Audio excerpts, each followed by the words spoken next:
सारी चीजें हम आज भी छुपा के रखे, हम नहीं लाते वीडियो में क्योंकि मेरा पति है वो। लेकिन नहीं, आप नहीं, वो पति आज हमको थाने में भेज रहे हैं, पुलिस भेज रहे हैं उनके घर में आने के लिए। एक बार नहीं 10-10 बार भेजे हैं।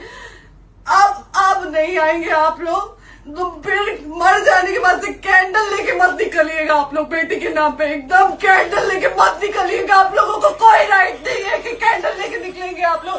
किसी बेटी को कुछ होता है तो कोई राइट नहीं है कि अगर जीते जी सही गलत का फैसला आप लोग नहीं कर पाते हैं तो कोई राइट नहीं है कि मर जाने के बाद आप लोग कैंडल लेके निकलेंगे। बाप रे बाप, क्या